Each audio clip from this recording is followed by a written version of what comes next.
Welcome to Analytics Nexus. Thanks for joining us for Sharon Flynn's presentation, How to Run an Enterprise Analytics Team with Less. Sharon comes to Nexus with almost 20 years of experience in the media and digital spaces. This includes at BMO Financial Group, Millward Brown, TVO, Astral Media, CBC, and the Canadian Media Fund. Her experience also traces back to print media, sales, and academic roles in her native Dublin, where she completed her degree in economics from Trinity College Dublin and master's in media studies from the Dublin Institute of Technology. Sharon is in the center of the Canadian digital community, with involvements including as co-founder and active member of the Digital Analytics Association Toronto chapter. This also includes as co-chair on the Comscore Research Advisory Council from 2008 to 2009, community TA for Coursera Data Science Specialization courses, presenter at eMetrics Toronto during May 2014, MRIA May 2016, and former co-chair of the IAB Research Council of Canada. Hi, and thank you for joining my session on running an enterprise team with less and staying sane. And thank you very much to Claravine for inviting me. My name is Sharon Flynn. I'm the Senior Digital Analyst here for BMO and BMO Harris. I've worked in digital analytics for about 15 years, and I've worked with both Google and Adobe and, frankly, a myriad of other tools. So I am hoping my experience translates to whatever digital mandate you might have today. I am a Digital Analytics Association chapter leader here in Toronto, and I was recently appointed to the DAA board. So I do have a lot of experience in digital analytics. However, if I am an expert, it's because I fulfill that definition of an expert, which is someone who's made every single mistake in a very narrow field. So hopefully today I can share what I've learned from those mistakes so you don't have to make them, and I can leapfrog your teams forward. I'm going to walk you through how we here at BMO serve over 600 Adobe users with 54 million visits, dozens of products across multiple applications with just 9 people. Yes, 9 people. My hope is that you'll have some practical tips or a framework to empower your own teams to do terrific things. So first I want to give you the team sort of context and history and about what journey we took over the course of the last year. So first off, it is important to point out that BMO and BMO Harris are huge organizations with dozens of analytics teams. My team focuses on digital analytics, primarily via Adobe. There are other teams actively using Adobe data. However, we're the sole manufacturer of Adobe data, so we're responsible essentially for all the tagging. Typically, my team is about 7 to 9 people, usually about 4 analysts and 2 developers, and then 2 people who fulfill various roles around business requirements or QA. So about 12,000 hours a year of people to deploy. About 57% of our staff hours are located in Canada, and about 61% of our staff time is deployed in Canada, so we do have a decent balance there. So the Adobe data feeds the Adobe stack naturally, including test and target. But we also use the clickstream or the raw data feed that goes into the lake. We use both the processed and the aggregated data in the UI interfaces like Adobe Workspace. If you're not terribly familiar with Adobe Workspace, but I suspect you are, but Adobe is their drag and drop data visualization tool, not unlike a sort of Tableau. But I also use a variety of other visualization tools, including Spotfire and RStudio, and the raw data, in addition to going into the lake, feeds other teams that use products like ClickFox. The 4 analysts on my team are certified Adobe experts, so they're working mostly with that processed data. They sometimes consult on the in-process data projects. We do tag for both points of view. Recently, in F19, we introduced a number of new tools, most notably Decibel, the heat map tool, and Claravine. So essentially, we're a super small team with a really big footprint. So what's the context for the BMO digital journey? So I want to walk you through how that happened over the course of the last 2 years. So in F19, a reorg moved the team from marketing, where it had been established about 6 years earlier, to the larger digital channels division. So we explicitly became a global enterprise-wide team, serving 12 million customers and 46,000 employees. Now, I use explicitly because We'd always tag the entire site, so our implementation was always enterprise, and the analytics team's focus was on marketing. But again, we'd done plenty of analysis outside that marketing scope, like in redesign projects, goal and target setting. It was done sort of on a case-by-case or project basis. But now we were really explicitly serving the entire organization, including brand new teams like customer retention, or working in retail banking on the secure side, or working with the app. In short, our mandate had quadrupled. Also importantly, our new internal clients work in an agile environment. Data was needed at the speed of business. Now again, it's not like marketing analytics is some sleepy pace, but it was a well-oiled machine of KPIs, pre- and post-analysis, and an established cadence. A little bit more on the waterfall side than the agile side. So this was a very big shift. And most importantly, our resourcing did not change. Same 9 people, our budgets didn't go up, so we had to really think about what we were going to do next. With the potential of the entire enterprise now in our mandate, how are we going to avoid a future that looked like this? The poor analyst fending off an unending and overwhelming ad hoc request doomed to get buried by the oncoming horde. Clearly not something we wanted for the team, nor frankly something that would serve our organization and our stakeholders. We had to find a better way. So we're analysts. So we analyze the problem. And this is something I really want to emphasize here, to reclaim your power and your subject matter expertise in the face of these sort of changes. We are analysts. We're awesome at understanding what the situation is. But sometimes what we lack is data. So what we did is we sought out and we sifted through all the information we had to truly understand our current state and evolving future state. So, for example, we looked at existing tracking systems or our existing intake process. If you're using something like Jira or another project management tool, this is an excellent place to begin to understand your intake. Take it back, look at the last 12 months or whatever time frame you have, and start categorizing and understanding what that is. In addition to, or as a worst case if you don't have an intake process, we looked at meeting logs. We literally downloaded our Outlook calendars and categorized the meeting blocks. Similarly, we looked at email exchanges. Also, we looked at how people were currently going into Adobe. We looked at the user logs, who was logging in, and interestingly, who wasn't. And then we also looked at the workspace logs. So these are, again, those reports I spoke about, the visualizations of data, the dashboards, how they were being interacted with. Now, Adobe has a fairly comprehensive way of looking at this. Other tools will differ. If your current tool, if you're an admin or you're the admin of your tool, should be able to give you this access, or you can reach out to your vendor and your partner and ask for looking at it that way. But these are incredibly useful ways of understanding the behavior of the tool. As digital analysts, we are behavioral analysts. So this data, while a little bit off-center from what we're used to, is a familiar thing for us to work with. Now, this was backward-looking data. This is what had been happening over the last year, and we were moving into this new environment, kind of moving a kitchen while cooking. So we did also want to reach out to what our current state and potential immediate future state would be. So we used surveys. You can use SurveyMonkey. There's a myriad of free or low-cost survey tools available to you if your organization doesn't already have them. And we reached out to our current user base and our potential user base to evaluate how they're using data, what their comfort level with these various tools were, who their stakeholders were. And we also used Contemporaneous Notes.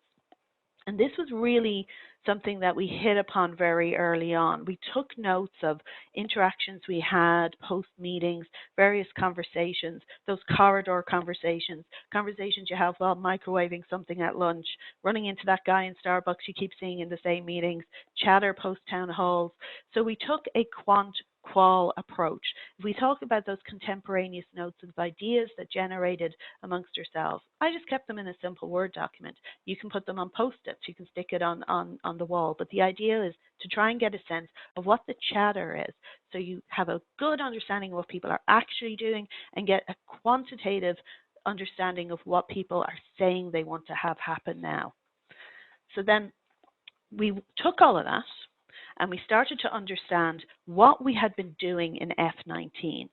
Where did our 12,000 hours go? If we weren't getting any more hours, any more people, we better deploy the ones we had really well. And they fell into about 3 broadish buckets. So first, time management. About 83% of our time went to deliverables. So that's a positive. But we were losing about 17% of our time in meetings. That had to go. That's almost a whole person. So that was something we were sending things out, we were looking at deliverables, but we were also having this sort of grey matter time that we needed to understand better. The second biggest block of where we were using our time, about a third, was empowering end users of the data. And this is obviously a critical role, helping people use the information that was in Adobe and our other tools to make business decisions. But when we dug into it, we found that we were achieving that through a great number of one-on-one training sessions, being available for an FAQ, drive-bys to our desk, troubleshooting. So very much more in the help desk type of style of delivering empowerment rather than a subject matter expert sort of point of view. So that didn't feel like a terrific use of our time. And almost a quarter of our time was spent delivering reports.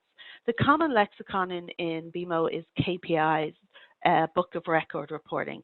KPIs are really both KPIs as you would traditionally think of it, and also KPIs as the key defined way we pull a particular number out of the database. So having a common understanding of BMO's digital ecosystem is very vital work and very important. But when we looked at that, we saw that while we were delivering all these reports, we were delivering more ad hocs per hour than we were reports or standardized information per hour. And ad hocs disempower you and are difficult to time manage. So that felt like something we needed to really get a tighter grip on. So we came up with 3 key objectives or guiding principles for F19. The first one was focus. We had to focus our time.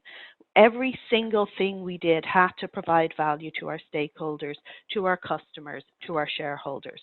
Any and all nice to haves, oh, hey, can you just do a quick data run? Had to go.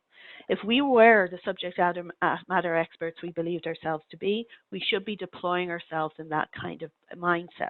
Essentially, deploy the hours of the team as if we were paying a consultant to do the job. The billable hours approach that many of you are familiar from the agency side. So to do that, and so that we wouldn't be a bottleneck, we had to teach our users to self-serve. We had to move to a self-serve data model. This is for 2 reasons. It was to reduce significantly the ad hocs that we were getting, those requests that come in your inbox and blow up your whole day. But also, we couldn't be a bottleneck. We couldn't have people waiting for us to pull various different things because that would erode people's confidence in the data, erode people's confidence in Adobe as a tool or digital analytics as a tool, and create a lot of noise and chaos. And finally, we had to leverage all the tools. Automate, automate, automate. We had to make sure that we could use all these tools to do that work that was routine, that we could programmatically approach our work. So this was going to squeeze every piece of efficiency out of these tools. So now I want to let you skip to the end, to the spoilers of how we actually did, and then I'm going to walk you through how we did it in a bit more detail. So at the end of the year, at the end of F19, which closed in November of 2019, we had achieved an increase in users onboarded into Adobe, a significant number of new users. So that was up by 214% new users.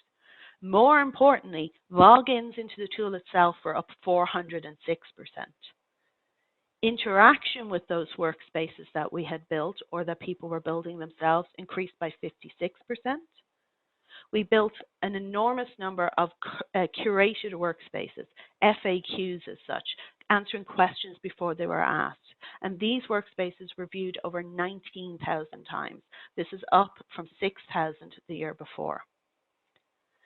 We had self-serve interactions with complex tasks, and we would define these as admin level tasks, building, sharing reports with other people without our interaction, and creating calculated metrics or segments. Anything that would involve confidence in the tool, those went up by 40%. The team created, this is my team, created over 1,000 new workspaces and 700 KPIs. So there's 700 numbers that are in the database that you can pull with confidence as an end user and not have to worry about. An example of that would be something like the definition of bank account traffic. Sounds super simple, but there are a myriad of ways you could pull that. Do you include the funnel or do you exclude the funnel? Do you mean with prospective customers or without? We created all of those with desktop and without, natural versus paid. We created all of those as a one-stop shop, and then we managed them in the background. So you as the end user never had to worry about it. You'd always know they trend, and you didn't have to unpick, or worse, start from scratch. You've created it one way, another user's created it a different way. You're both right from your perspective, but your numbers are different. Chaos ensues. That's what the KPIs were for. Ultimately, we saved just through this process alone 1,000 hours of time. That's almost a whole person. We almost eliminated ad-hocs, and I'll speak more on ad-hocs later and how to understand them. And more importantly, and what I'm very proud of, is we had an NPS score at the end of the year of 50. When we resurveyed all those Adobe users, all our stakeholders, new and those that we'd inherited before the changeover, we had an NPS score of 50. I'd give us an A+ there. We also gave people the opportunity in our surveys and in talking to us and in 360s and other ways of deriving feedback to give us actual verbatims. And these are examples of some of the verbatims we got at the end of the year. The work the digital analytics team does is extremely important and valuable to our team. Every single member on the digital analytics team is highly skilled and knowledgeable, or obviously very passionate about their work, love to see it, keep it up. So we were keeping those relationships going and that sense of confidence that we're here for you as our stakeholders, which is also very important when you're dealing with data and sometimes dealing with tricky and difficult conversations that data can provoke. So again, very pleased about that and very proud of my team for doing that. So this is how you can do it, because there were some hiccups along the way and things I wish I'd done differently. So I'm going to tell you what I did, so hopefully you can do it too. We have basically 5 principles for an efficient, valued by your stakeholders, digital analytics. You want your digital analytics valued. You want people to understand why you have it in the organization so that they can see it as a positive. And these 5 principles boil down to this: empathy, harmony, transparency, relentlessness, and automate. Got to automate. Very, very important. So those are our 5 principles, and I'm going to walk you through what they actually mean, how to live and breathe those 5 principles. Starting with empathy. So to understand your current state, to move forward, you really need to take an empathetic approach. To fulfill the needs of your customers, and we do talk about our stakeholders or those who use our data as customers, and move the team's vision forward, you must understand the needs from their perspective. It's very easy when we're super stressed, when we feel swamped or overwhelmed, to get critical of the behavior of others. And that's never going to get you anywhere. But if you look empathetically at the problem, that allows you to uncover whatever dysfunctional incentives are going on and allows you to empower changes of behavior in others. By organically, it should feel organic when you're looking at it from an empathetic point of view. Remember, we'd analyzed all this Adobe user activity, we'd categorized the FAQs that came in to our email, our ad hocs, we'd examined the ad hocs requests and where they went, we had surveyed our user base, we had verbatims, so we had qual data to understand our customer base, so we had all this information. So being kind of empathetic, we essentially put them through the lens of these 6 very basic questions: who, what, when, where, why, and how.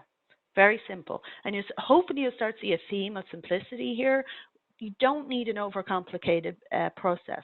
You don't need necessarily to have a deep understanding of operations or an MBA. You can use an empathetic, common sense approach.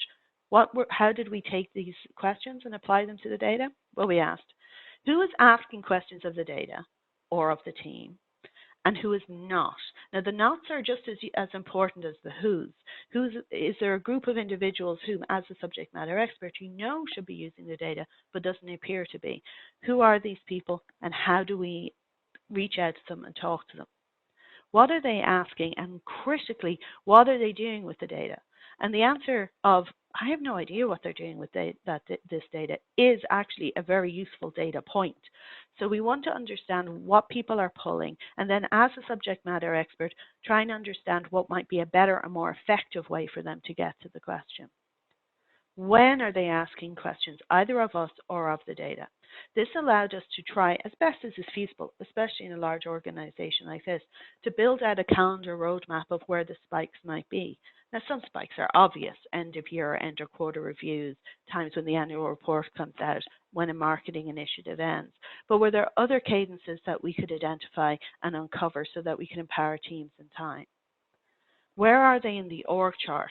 So being from product or marketing or design will definitely change how you want to interact with the data, what questions you have, and what cadence you need. Different teams might need things on an hourly or weekly basis, where others might need it on a quarterly basis, where others are more project-centric. So how do we understand that, and that where they are in the org chart would help? Where also loops a little back with who in the who not section. Are there absences in the org chart? And why are they asking it that way? I'm sure many times you've had a request come in from a user and it kind of doesn't make sense. Or you get something like, can you tell me how X or Y is doing? And there's an absence of structure to the question. So we're wondering, why are they asking it that way? Are they feeling overwhelmed? Are they too busy? Have they not been empowered by their organization or their teams to ask that question? And how do we guide them back to intelligent ways of asking questions, either of us or of the data? And finally, and this overrode everything, how valuable is this deliverable to the overall bank's objectives? If we were to be an enterprise team, then we now had the permission to ask that we were being utilized in a way that effectively was important to the bank's customers, shareholders, and the bottom line. So again, just because a team will find it valuable, or maybe somebody had a nice to have, we always were rolling back up to how does this push the overall bank's objectives forward. So it is critically important that you have a sense of what your organization's overall strategy and goal is in order to be able to evaluate this information. Also, remember, we had those verbatims and we had those contemporaneous notes. So we had a lot of conversations and we listened to what was said. So you might get something like Adobe's too complicated, or I don't have time and I need this now, or the flattery approach. You guys do it so much better, or I thought your team did all the analytics. Now, it's very easy to engage with what's being said to you verbatim. Like Adobe isn't too complicated. You can just watch a few videos, or I really like it, or you start to become an advocate for the data or the tool rather than listening to what the person is telling you or what the pain point actually is. So we didn't really act an awful lot of time on what was said. We acted on what we felt the underlying message was. So really what we were hearing a lot is, I'm afraid I'll make a mistake if you ask me to self-serve, or the tool is, or groups of tools are too intimidating, or there's a digital analytics team who knew. They didn't even know we existed, or they didn't even understand what our role was. Or this idea of, how am I supposed to run data as well, as my day job, I do need to offload this. So what we wanted to do was understand all that data that we had. Remember what people were actually doing and what they said and what we think the underlying piece was that they said, and actually build out a plan to empower our end users, but more importantly, overcome the barriers to engagement. So using and owning our subject matter expertise, we focused on 3 key areas. I'm a big believer in 3s: onboarding, training, and reducing the cognitive load of the end user of your tool, in our case Adobe, but not necessarily. There are many, many different analytics tools and sometimes bespoke tools. So how do you reduce the cognitive load on the person who's logging in to get to the answer they need? So when it came to onboarding, we were immediately, straight away, with a mission statement of encouraging a learning mindset. We wanted to invoke that in all our correspondence with our users, new and old. So as soon as you were given access to the tool, be it the first time you knew to log in, you've become aware of us, or we had reached out to you, or when you, as a new employee to the bank, we sent a personal onboarding email from myself. So nothing from like digital.analytics@bmo.com. It was from myself, so that they had a person, a human behind that. That onboarding email, which gave them access to Adobe, also contained some brief common troubleshooting solutions. So every time we onboarded somebody over the year and they ran into a problem, we learned from that problem and we included it in the onboarding. So this included links, screen grabs of where they ought to be in when they log in, and some of the kind of common problems they might run into. So that, again, we're encouraging that self-serve learning mindset, accountability and ownership and agency in the user, but we're also providing them with the information to do that. There was also an invitation to an ongoing in-house training, which I'll speak to in a moment. And then also we provided links to inside that welcome email to self-serve Adobe YouTube and their Experience League training materials. Almost every single tool you use if you're in a digital analytics space will have some sort of webinar or some sort of onboarding videos or some sort of documentation. My preference is to go with the videos because people can listen to them and follow along. I also included how long each video was so that people knew that they weren't being asked to commit to an hour or half an hour, but 5 to 6 minutes. So again, we're kind of setting people up for success. Moving on for the ongoing training. That email's great, but people log in or they lose it. All kinds of things happen. You can't be one and done in the process. It is a process. We initiated Web Analytics Wednesdays, which were live webinars hosted predominantly by myself. And they covered a wide range of topics. They were always on a Wednesday. They were always at 2 p.m. Eastern Standard Time. Again, I didn't want to put anything over lunchtime because my team is both in the US and in Canada, and we have an hour difference. So I wanted it to be something that everyone feel they could attend. The idea was that we would cover things from orientation, the tool itself, how to log in, the very, very basics, to the more advanced topics. Topics were announced beforehand, and when people came onto the webinar, I was very honest and transparent, saying, hey, this is what this topic is today.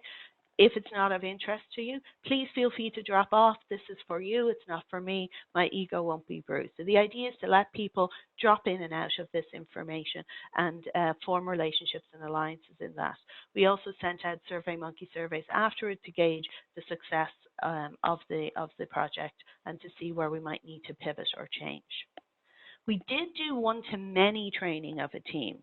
So I don't want to give the indication that we moved away from in-person training, but it was very much in that one-to-many training of groups of 7 or more was usually the balance. Now here's the kicker. If and only if they'd watched all those Adobe videos that we had sent out beforehand, this allowed those training sessions to be specifically focused on their business needs and the BMO data and less about the tool itself. We knew from training sessions we'd done before where people came completely new to the tool that they were less effective and people found them less valuable. So we wanted to focus, get people in the room already having logged in, having some basic understanding of what we were looking at, and then we could train on the data and the tool simultaneously rather than just on the tool, which has a much lower value. Also, to be a little sneaky about it, it was a good way to gauge if a team requesting the training really needed it or they felt they ought to get it. If they didn't really have time to do the pre-work or the homework, then they were a different priority than those that maybe were more anxious to get into the tool. So it allowed some sort of self-selection on that. We also introduced a concept known as Scavenger Hunts. I'm very fond of Scavenger Hunts. So what we do is after the training, be it the one-to-many or the Web Analytics Wednesdays, we would set again a modest little piece of homework, no more than 20 or 30 minutes for an expert, maybe 40 minutes for someone less experienced. And it would be focused on whatever their need is. So for example, if you're the social media team, you might need to know a great deal about last touch channel, a multi-touch channel. You'd need to understand that component of the dimension. So we would set a very simple scavenger hunt to pull that data down. It's much, much more effective to give somebody something to do rather than that passive download. And then all those workspaces were shared amongst that training group or with myself, and we would reconnect briefly to see whatever problems they ran into and what a best practice might be. It's also, if you've got some budget for it, you can put up a quick voucher for Starbucks or something, forever gets the scavenger hunt back in faster, and it kind of creates a little competition amongst people. So that's what we did on the training side. All of this was to try and identify and nurture our Adobe champions. Now, you can call them champions, you can call them advocates, but what we're looking for inside an organization this large is individuals within the group who be they, design or product or whatever, who are experienced enough and interested enough in getting their subject matter expertise up in Adobe or Google, whatever tool you're in, and they may become the go-to guy or gal on that team for some troubleshooting elements. You're trying to build a partnership. My vision is that I'm an expert in Adobe, but you're an expert in your product or your team, and collaboratively we can do better. So this was, if we found people who were attending the Web Analytics Wednesdays, were watching the videos, participating in the Scavenger Hunts, it helped us identify those champions. Now, we had work to do too. We were onboarding people and asking them to self-serve and to learn. We wanted to reduce the cognitive load once you got into the database. Our database is enormous, and it can be really intimidating, even for newcomers to the team. I was here maybe conservatively 8 or 9 weeks before I felt confident in the data. I can't ask someone whose day job isn't analytics to be able to go in as well and not have some sort of curated space. So we carefully crafted about 1,000 curated workspaces. These were all linked together with very friendly names like retail banking KPIs all in one place, or wealth KPIs all in one place, or all app reporting all in one place. And so you could go in there and you could get a confident start. You knew that if you needed a particular number or a particular approach, these curated workspaces were already there. Sort of like a chapter titles in a book or album sleeve notes. It was a way of trying to make it a bit more friendly, human readable language. Stay as far away as we could from anything that would not be understandable to someone who had never worked in the bank. Straight away, get them in there feeling confident. And again, really, we created a number of one-stop shop places for those 700 numbers that you could pull without worry, because we were looking after them all the time in the back, and you could just straight in there and start doing your analysis. Now, we also wanted to track whether these initiatives that we put in place were going to actually create improvements in this self-serve model. We didn't just want to pat ourselves on the back for these things that we were doing. We wanted to see if they actually had an impact. So what we did is we combined all the data we had sifted through to create a tracking of stakeholder teams and their digital data consumption and start tracking what that was. We then evaluated, categorized, and plotted all the teams along a digital maturity curve. And then that plot evaluates the data needs against their current self-serve data capabilities, right? So I'm going to walk you through some visualizations of what this looks like. But really what we're saying is, if right now you're a team that really needs to be able to dig deep into the data, but what your experience and what you're going in and doing is not really reflecting that, you're not interacting with workspaces, we don't see you building segments or calculated metrics, indicators of that, then we need to move you along. It was a way of trying to understand where people were today in their skill set and confidence versus where they need to be. So that was very useful for us to be able to identify people quickly and go in and start proactively helping them out. And then finally, we wanted to track that progress along a curve. And we intend in our current fiscal year to use this mapping of our user base to inform implementation. I'm a firm believer if people can only absorb so much information at any given time. You don't necessarily have to give a Cadillac level of implementation if the team isn't ready for it yet. We need to be mindful and empathetic, to throw back to their cognitive load today, and be creating a bespoke approach through data. Think of it as personalization for data. So here's a kind of de-anonymized version of how we brought all that data together. The first thing you'll notice, it's not terribly pretty. Remember, this was looking inwards. Do not let perfect be the enemy of the good in this situation. Remember, we're moving a kitchen while cooking. We're pace, people. But what we were able to do is take all the different data sets we had, stick it in Excel, put a few VLOOKUPs and a few other bits and pieces on it, and then now we're able to have this one-stop shop to understand our client stakeholders. I can use this sort of dashboard to understand by department, by manager, by user, their login rates, the overall complexity of their work, their overall engagement, whether their skills are aligned with the complexity of the data needs, then I can cross-reference their self-reported reason for using their data and their experience with Adobe. It allows me to identify Adobe champions. It allows me to identify if a team has a bunch of Adobe champions and whether, really high expert users or maybe just one. One highly expert user is great, but what if they leave, get promoted, move on, win the lottery? How do we make sure that that team can sustain and be future-proofed? So this is also, there's a kind of prettier version that sits on top of this, but I'm not really in a place to show you that. But what I am going to show you is a version of what the dashboard looks like, which is a little bit more C-suite friendly and something we can bring around the organization when trying to understand and articulate what all this actually means. So this is sort of a practical tips on creating a user tracking system. This is what we're finding effective. Your organization may require a different tweak on this, but these are sort of the founding principles that we found useful. First, we charted our stakeholders. We figured out who all our stakeholders were from our data before. Then we looked at the skill set of the team in terms of the tool you're using, Adobe, Google, whatever, and whether it's aligned to the business question that they should or do have, and the cadence that they should or do have. And we had them basically in 3 broad buckets: expert, intermediate, and novice. Remember, we're doing surveys asking people their experience with Adobe, so we're able to populate based off that.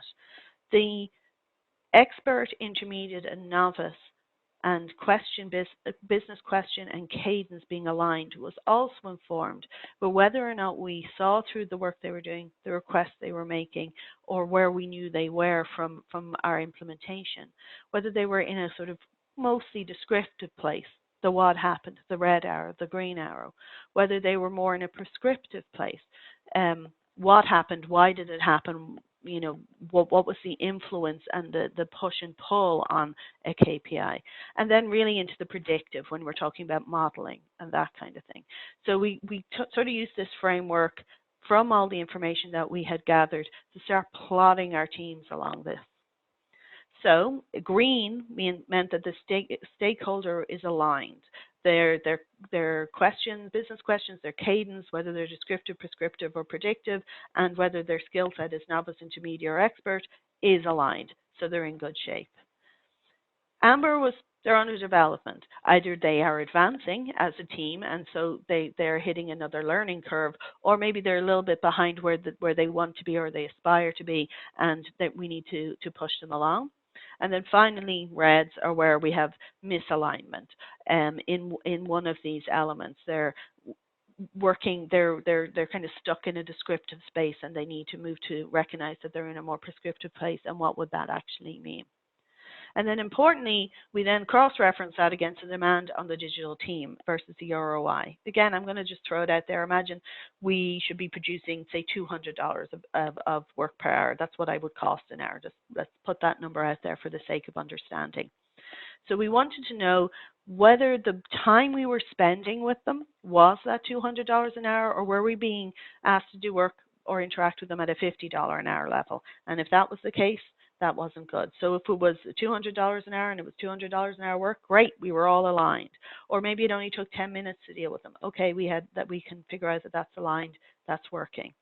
Where we had the ambers is where either it's acceptable, and we use the word acceptable because if you're bringing somebody up, if they're moving from descriptive to prescriptive, or from novice to intermediate, that's a worthwhile investment.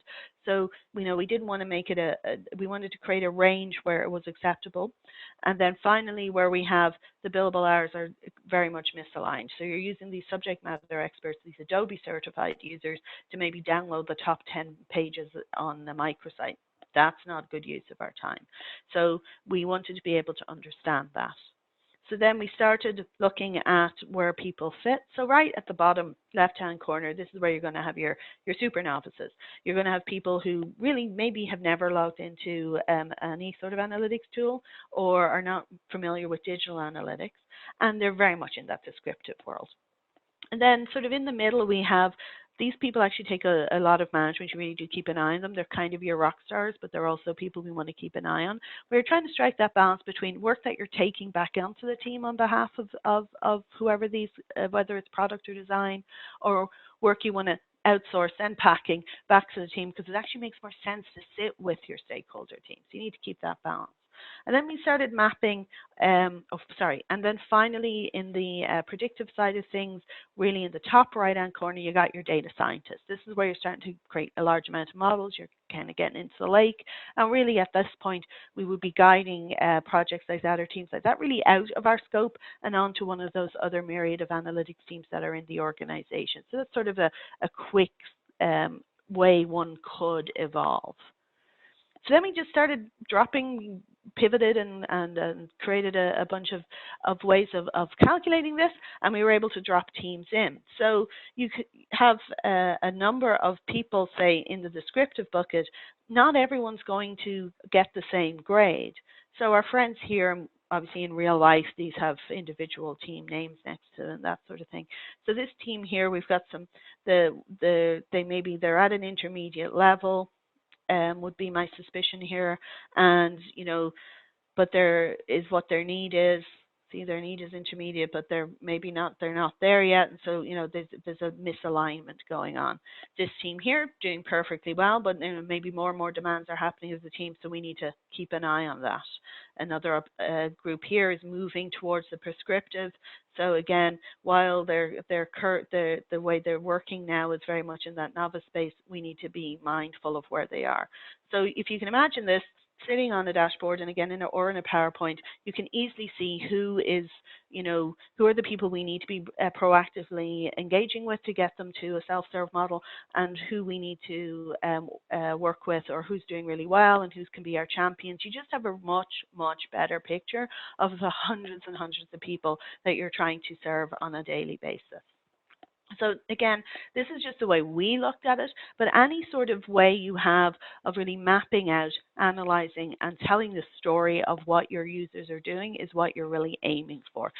Whether it's Tableau or whether you're using Power BI or whether you're using Excel, it really doesn't matter. But this can be very, very effective at quickly getting people to understand what you do for a living.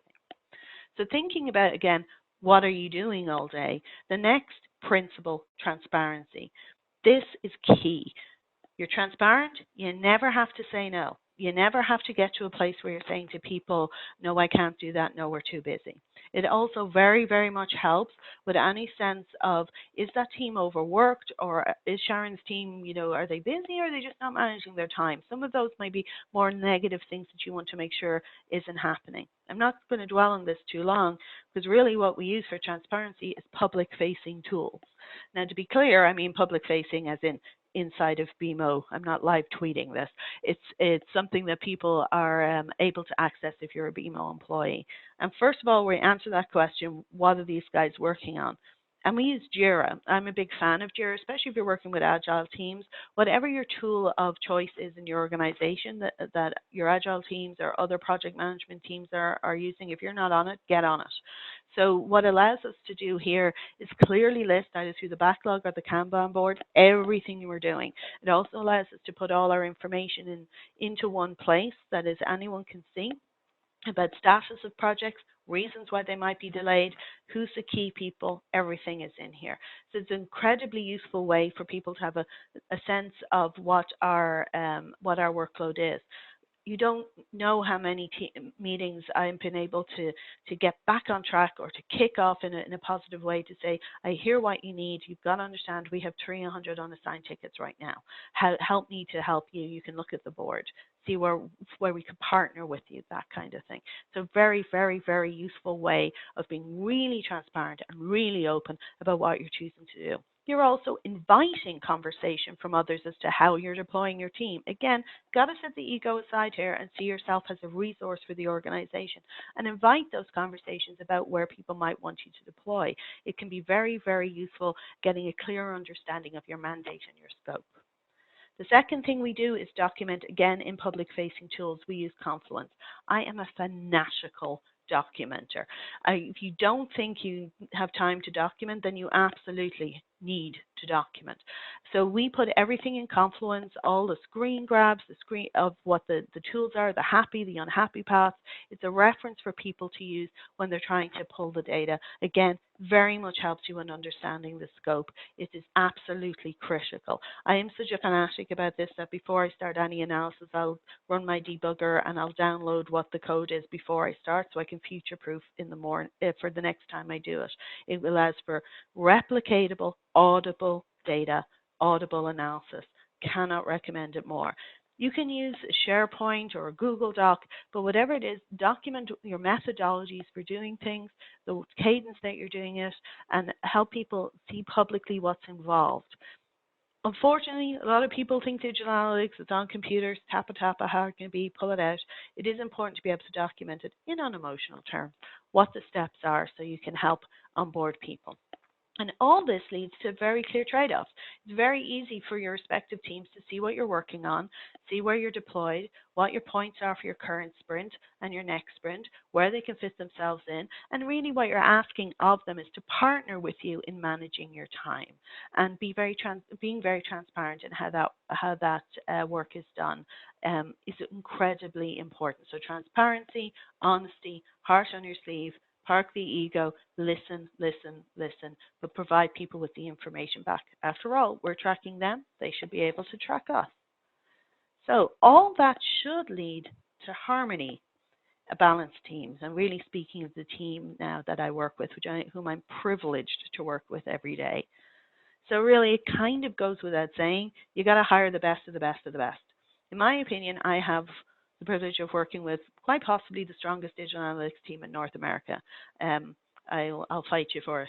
But they are a really, really inspired group of people, very, very passionate about what they do.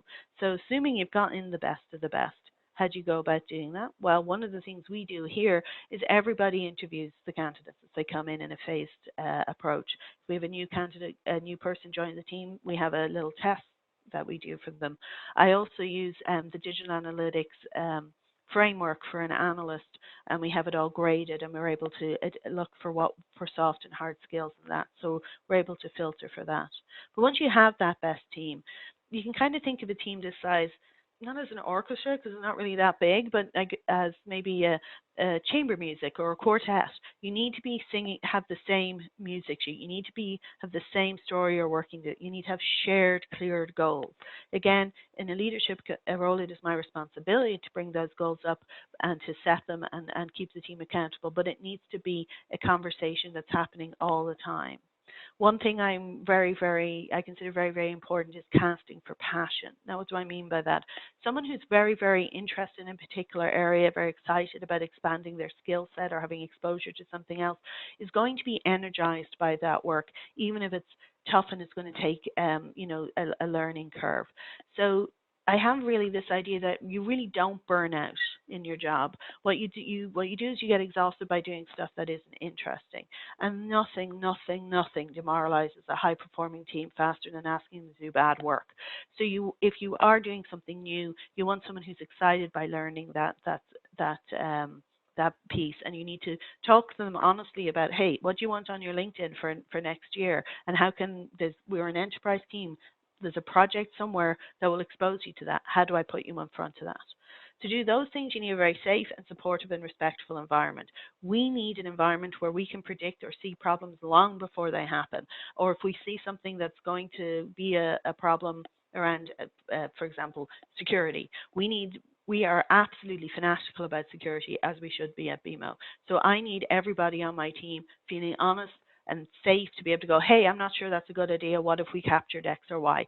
That needs to be very, very front and center. And people also need to be able to say, hey, I'm feeling overloaded, or I'm feeling stressed out about this, or I don't feel like I know what I'm doing, or I feel like this person's pushing me. They're not really using the Jira board. Like those outliers, we need to have that safe environment.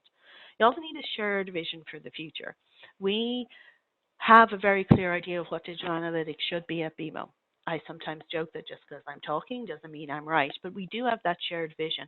And when you're strong in your shared vision of the future, it helps you engage in a large organization, or if you're on the agency side with myriads of different clients, well, what you're trying to accomplish and match it against those. And if you're articulating that well, people can push back on you or give you additional information.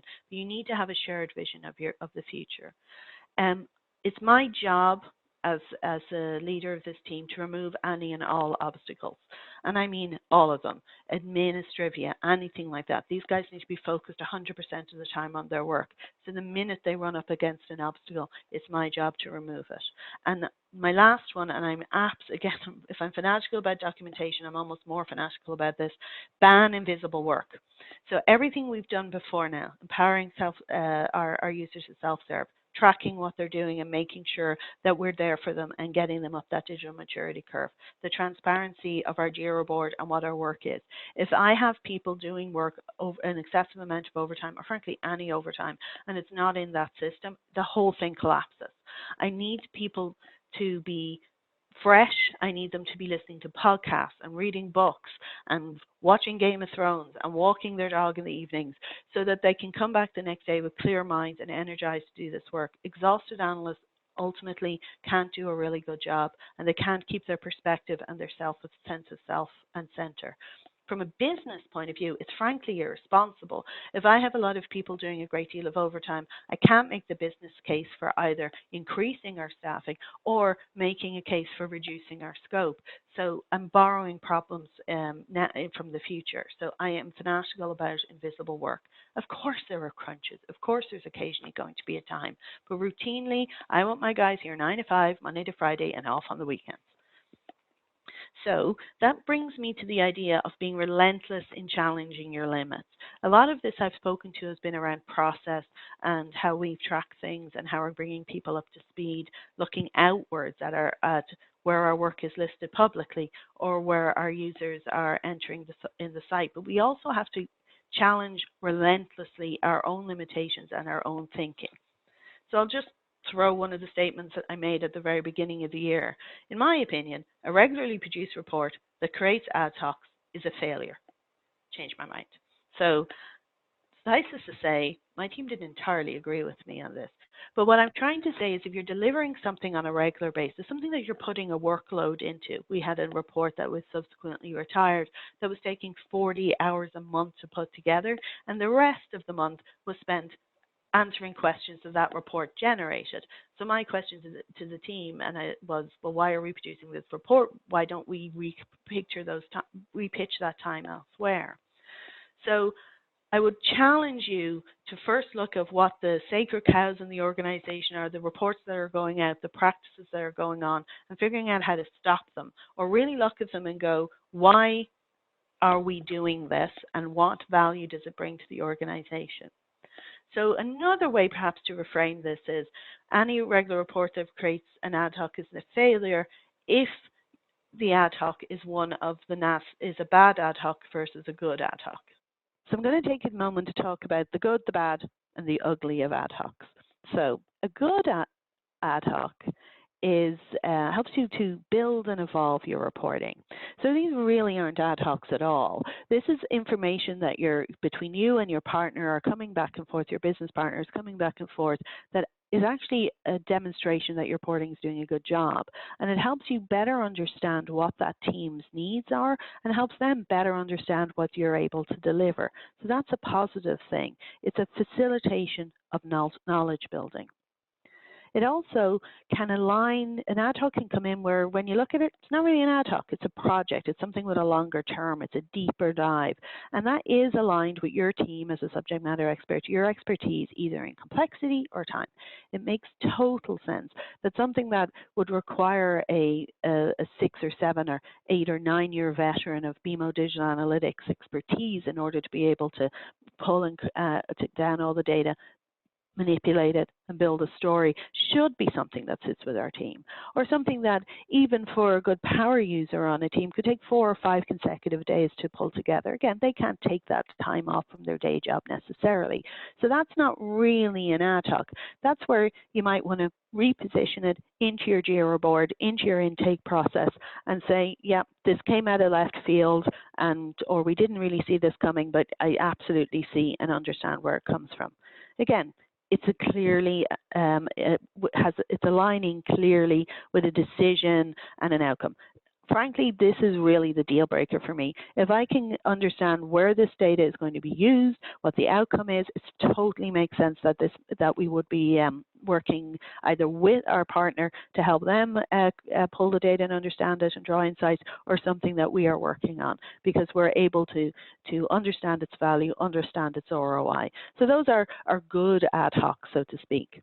Now, as we move into sort of the bad ad hocs, any ad hoc that comes in around a report that's already going out and or a dashboard that already exists that is some sort of special snowflake.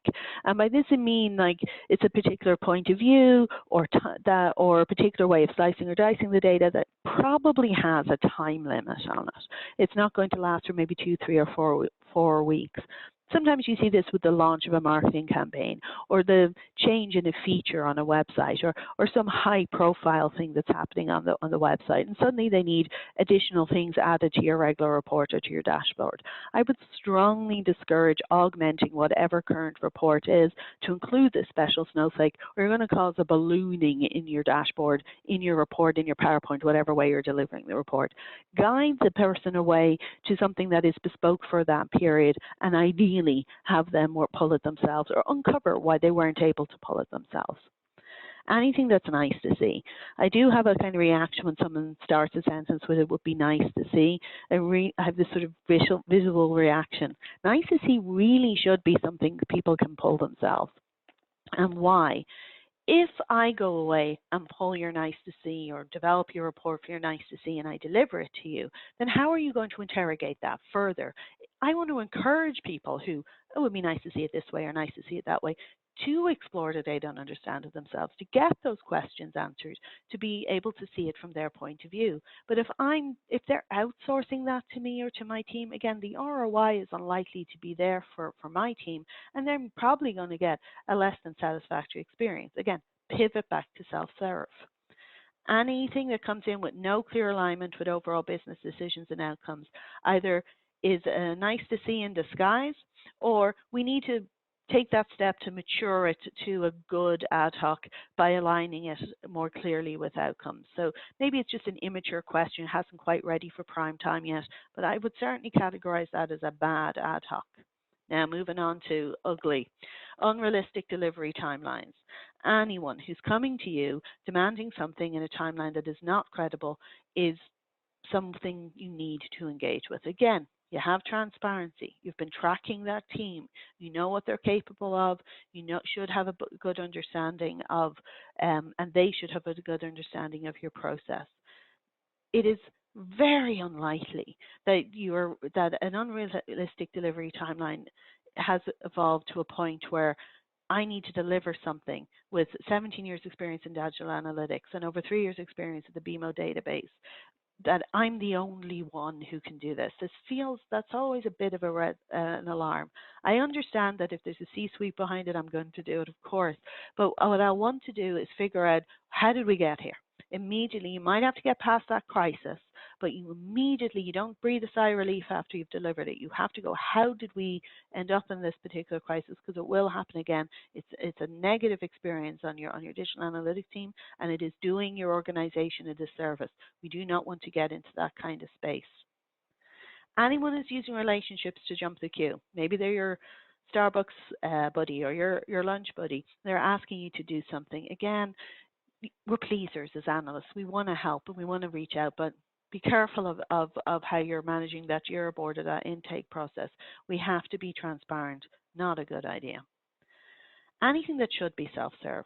There is no reason in the world why anyone on my team should pull the top 10 pages for BMO. That makes no sense. This is something that you as an end user ought to be able to do. Again, if someone's asking you this, What's going on underneath? Don't listen to what they just said. Try and figure out what's going underneath. And finally, anything with obscure reasoning. If I have no real understanding as to why you want it, it's possible the person who's asking it this particular way, remember back to our 6 questions, why are you asking this way? Maybe you're solutioning the data before you're asking the business question. Maybe we can work with you and mature it to that point where it's aligned clearly with decisions and outcomes. Really, the overall summary for ugly is you get one of these type of requests coming in, do not respond immediately. Pause, take a breath, figure out what's really going on, and see if we can mature them up that ladder. Nothing is worse than asking people to self-serve, asking people and telling people and encouraging people and supporting people to be empowered with data, and then turn around and disempower them by pulling the numbers yourself. Figure out how to get out of the ugly and into the good. Okay, so we're moving on to our 5th principle of how to run a valued digital analytics team, and that's automate. My little friend Wally there. So automate, automate, automate. I'm a huge fan of automate. So really, this can be summed up as find all copying and pasting activity, anything that you're doing that's manual, and just stop it. Just flat out stop it. Don't be doing that anymore. Now, yes, I understand that the MarTech world is quite complex, and we all have different environments that we're probably working with some of our pipes better connected than others, and extracting data or transforming data from one database into another database and curating it. It's always going to have a little bit of manual work in the background, but really, really, really be diligent on this. So I kind of want to get into some case studies or how we worked with this. So first of all, you don't have to reinvent the wheel. Revisit the current tools and max out their automation. So basically, this boils to RTFM, or read the manual. So many of us, I know I have, come into organizations or have been working in the space a long time. And I started working with Adobe back when it was Website Story, and then it became Omniture, and then it became Adobe. So sometimes we're not as knowledgeable about the full suite of options that our tools offer us. We can kind of get stuck in the day-to-day. It's a really good idea to revisit your vendor, revisit your product owner, and figure out exactly what the new tricks and tips are. Take a product owner mindset to the tools you're using with. So the example I'm going to give, because I don't know what all of you are working with, is Excel. Excel is a workhorse, but it's very, very poorly used. It's often seen as sort of the least sexy of all the tools, but it's incredibly powerful when used correctly in terms of automating, especially with Power BI or API plugins or Google Docs.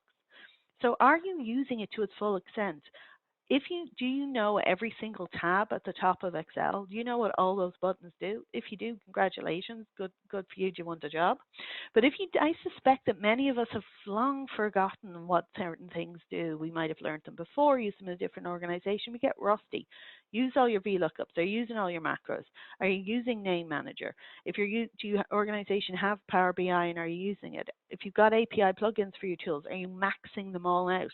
Are you able to essentially use something like Excel to pull data from different sources into one place before you start managing them?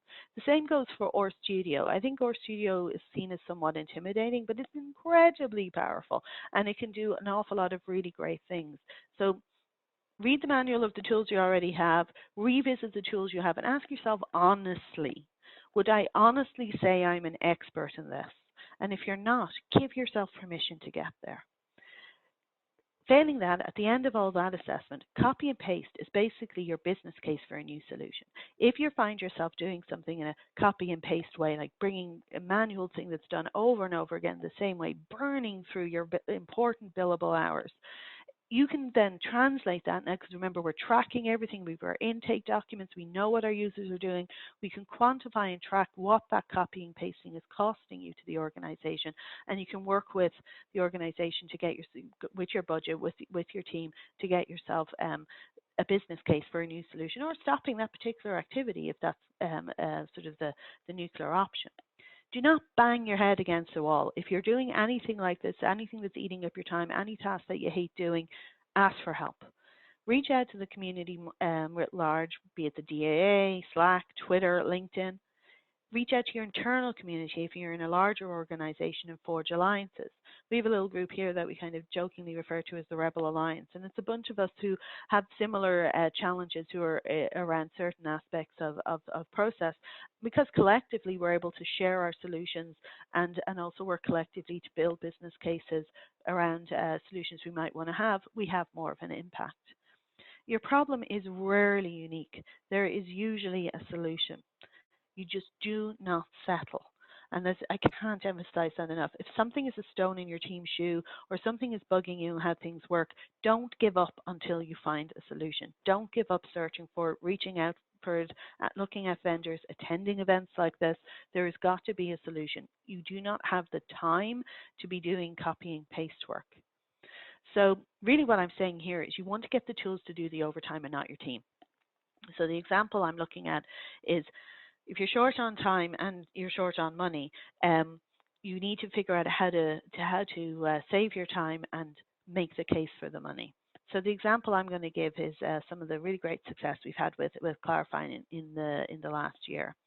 So the problem we had is we had dozens of these manual Saint uploads. So for the Last Touch marketing channel, as you well know, when in Adobe, we have the opportunity to upload sheets, typically Excel sheets, into Adobe to be able to turn the tracking codes into human readable terms. Again, you need my terms to be human readable because I need my people to be self-serving this data. I can't be asking them to understand what tracking codes are. Each individual group might, but holistically it's going to become very challenging. So what we were doing was uploading these manual Saint classifications as CSV up into Adobe every week. We must have lost hundreds of hours. I was reckoning that if we were doing about 5 of these a week, and if we were looking at even about 10 to 20 minutes for each one of them, not counting the time, interrupting your time to do them, and you know, when you ran into troubleshooting do them, then the time it takes to get back into the work you were doing. I was easily, conservatively losing about 2 to 3 hours a week to this kind of task. Also, the data quality was vulnerable, right? So the Excel spreadsheets arrived, they arrived into our inbox, and we would upload them. It was the absolute textbook definition of everybody is responsible, but nobody is responsible. Again, now we had a small enough team, so we were pretty good at getting this uploaded, but it always left us a little nervous in case we missed something or an email didn't go through. It just wasn't a terrific process at all. The way I was able to calculate it is it saved us, by moving to Claravine, it saved us at least $45,000 a year. I would actually put it closer to $65,000 a year in staff time. So just having this tool and being able to, you know, have this fast way to upload this information into Adobe. First of all, business case, there you go. I've saved you a bunch of money. Second of all, we were able to have Claravine be aligned to the incentivized team. Remember, we had left marketing and we were now in this different team, but of course we still wanted this really important data, like Last Touch marketing channel, all marketing channel information is vitally important information, even if you're not looking at a business question purely from a marketing point of view. But by having this sitting closer to the marketing team, they're obviously highly incentivized to have this information in the database, so it helps us get those teams to have that internal incentive, because obviously we can't offer any financial incentive, to give that internal incentive to have that work. Again, I'm the documentation fiend, and Claravine documents everything automatically, which I love, because now I know who's been in there, who's uploaded things, who hasn't, where gaps potentially could be in the information. It really, really reduces that stress, that analytics pit of your stomach feeling you have when you're not sure. And it really increased confidence in the data, which also saved us a lot of time. So if you have a gap in your information, you're not 100% sure that something hasn't been missed, you're going to double check. And if you do find something missing, you're going to have to chase that person down. Now, thankfully, if you miss a Saint upload, Adobe is one of the few things in digital analytics that's retroactive. So great, we found it, but it's just not ideal. We are not able to hunt and peck around the organization. This way, when I know I can go in, I can know that all all the information was uploaded by who. I can see if somebody maybe hasn't uploaded for 2 weeks, and I'm like, I wonder if they're on vacation. I can reach out and double check. So again, all the way back to my self-serve users where I'm promising you can pull that information and be sure it's correct. Now I can be very confident for when they're pulling information around marketing channels, and I'm much, much more confident that they aren't going to find gaps or spikes because something is delayed. So I really, really like that. It just increased our oversight. So the work is being done by the tool and not by the team. So confidence in the data goes up. We've improved the process and we've increased our data security. We've brought in a number of other tools as well around this that are automated, but obviously I thought that Claravine might be a good example for this audience.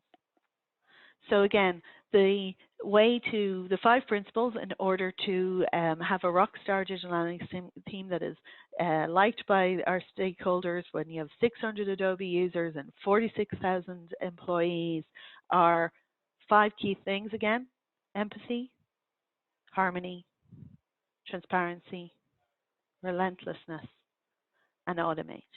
And because I want to reduce your cognitive load, if you want to take this away, you can actually look at it from the point of view of empathy. Again, look at it from their point of view. Automate, have the tools to do the overtime, not your staff. Relentless in looking at your systems and processes and questioning them. Transparency, making sure everybody knows what you're up to all day so you can avoid conflict. And harmony. And then if you do it that way, then all you have to do is remember that the earth is yours and your future is bright. Thank you very much for your time. Thanks so much for watching this presentation. Join us on the Analytics Nexus Slack to talk with our presenters about this topic and more.